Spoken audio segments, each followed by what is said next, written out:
नमस्कार। देखिए, किसी भी देश की तरक्की ना सीधे सीधे उसकी सरकारी योजनाओं से जुड़ी होती है। मतलब वो स्कीम्स जो आम लोगों की जिंदगी पर असर डालती हैं। तो आज हम यही समझने वाले हैं।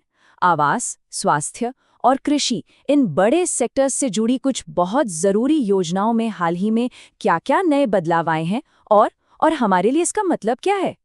और ये बात बिल्कुल सटीक बैठती है आज के टॉपिक पर, क्योंकि जिन योजनाओं की हम बात करने वाले हैं ना, उनका मकसद ही यही है, लोगों की जिंदगी बेहतर हो और देश की अर्थव्यवस्था मजबूत बने। तो चलिए सबसे पहले बात करते हैं सबसे बुनियादी जरूरत की, यानी एक घर की। प्रधानमंत्री आवास योजना और खास तौर पर इसका जो ग्रामीण वाला हिस्सा है, वो देश के हर परिवार को एक छत देने की दिशा में, कहना चाहिए, एक बहुत बड़ा कदम है। तो सबसे बड़ा अपडेट इसमें क्या है? वो ये कि सरकार अगले 5 सालों में 2 करोड़, जी हाँ, 2 करोड़ और नए घर बनाने जा रही है। अब ये नंबर इतना बड़ा क्यों है? क्योंकि ये सीधे सीधे उन परिवारों की ज़रूरतें पूरी करेगा जो लगातार बढ़ रहे हैं। तो हाँ, ये एक बहुत ही एम्बिशियस टारगेट है, इसमें कोई शक नहीं। और देखिए, इस लक्ष्य को हल्के में नहीं लिया जा सकता। क्यों? क्योंकि सरकार ने कोविड-19 की तमाम मुश्किलों के बावजूद अपना जो पिछला 2 करोड़ घर बनाने का टारगेट था ना, उसे लगभग पूरा कर लिया है। तो इससे पता चलता है कि ये योजना कितनी तेजी से और सही तरीके से काम कर रही है। ठीक है, तो घर की बात हो गई। अब घर के बाद सबसे जरूरी क्या होता है? जाहिर है, स्वास्थ्य। तो चलिए अब जरा हेल्थ सेक्टर की तरफ चलते हैं और देखते हैं कि माँ और बच्चे के स्वास्थ्य के लिए क्या नई पहल हो रही हैं। यहाँ पर ना एक 3 prong स्ट्रैटेजी अपनाई जा रही है। मतलब 3 तरफ से काम हो रहा है। पहला, इम्प्लीमेंटेशन को और बेहतर करने के लिए नए प्रोग्राम्स लॉन्च होंगे। दूसरा, जो सक्षम आंगनवाड़ी और पोषण 2.0 स्कीम है, उसके तहत आंगनवाड़ी सेंटर्स को फटाफट अपग्रेड किया जाएगा। और तीसरा, जो बहुत ज़रूरी है, इम्यूनाइजेशन यानी टीकाकरण को मैनेज करने के लिए एक नया यूविन प्लेटफॉर्म आ रहा है और मिशन इंद्रधनुष को और तेज किया जाएगा। तो ये तीनों चीजें मिलकर माँ और बच्चे की हेल्थ को हर लेवल पर सिक्योर करेंगी। और इसी से जुड़ा एक और बहुत बड़ा और अच्छा फैसला भी है। जो आयुष्मान भारत योजना का हेल्थ कवर है ना, वो अब देश की सभी आंगनवाड़ी वर्कर्स, हेल्पर्स और आशा वर्कर्स को भी मिलेगा। ये उन लोगों के लिए एक बहुत बड़ी राहत है जो हमारे हेल्थ सिस्टम की, कहना चाहिए, रीढ़ की हड्डी हैं। तो घर हो गया, स्वास्थ्य हो गया। अब बात करते हैं देश की आर्थिक रीढ़ की। इसको मजबूत करना भी उतना ही जरूरी है। तो अब हमारा फोकस रहेगा इकोनॉमी के 2 बहुत ही कोर सेक्टर्स पर, एग्रीकल्चर और फिशरीज, यानी कृषि और मत्स्य पालन, जो ग्रोथ और रोजगार दोनों के लिए बहुत अहम है। एग्रीकल्चर में एक बड़ा अपडेट है नैनो टेक्नोलॉजी को लेकर। नैनो यूरिया तो काफी सफल रहा, तो उसी की तर्ज पर अब नैनो डीएपी के इस्तेमाल को भी आगे बढ़ाया जा रहा है। मतलब अब इसे हर तरह के मौसम और इलाकों में अलग-अलग फसलों के लिए इस्तेमाल किया जाएगा। खेती के अलावा भारत की ब्लू इकोनॉमी को भी एक बड़ा पुश दिया जा रहा है।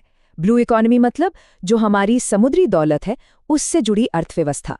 और इसके लिए प्रधानमंत्री मत्स्य संपदा योजना को और भी मजबूत किया जा रहा है।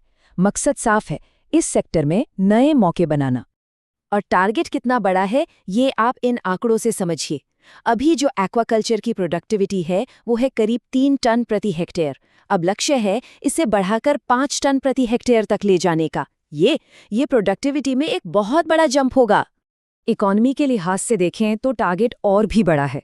सी फूड एक्सपोर्ट को डबल करके सीधा 1 लाख करोड़ रुपए तक ले जाने का लक्ष्य है।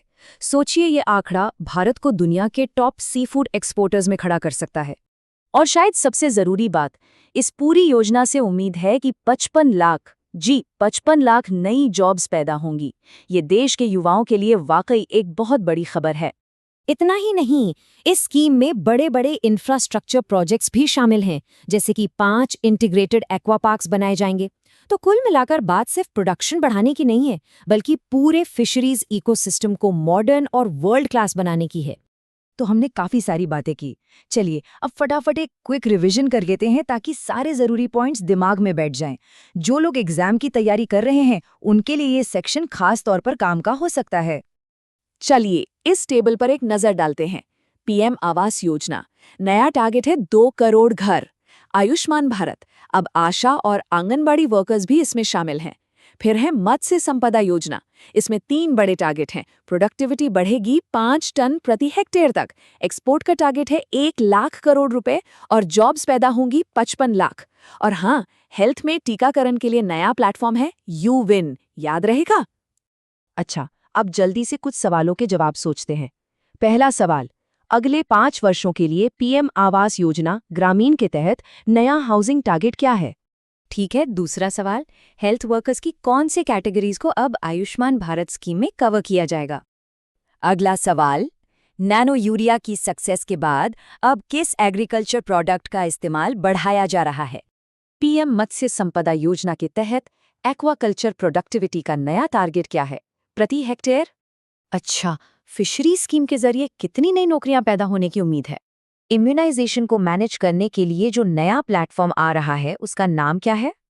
और आखिरी सवाल, पीएम मत्स्य संपदा योजना के तहत सी फूड एक्सपोर्ट का टारगेट क्या रखा गया है? उम्मीद है कि इन सवालों से आपको ये सभी अहम बातें याद रखने में आसानी होगी। ये जानकारी आप तक लॉजिक लैडर इंस्टीट्यूट की ओर से पहुंचाई गई है।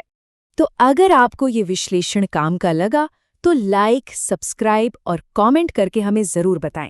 देखिए, ये योजनाएं बहुत बड़ी हैं और इनका ज़मीन पर कामयाब होना ही तय करेगा कि देश का भविष्य कैसा होगा।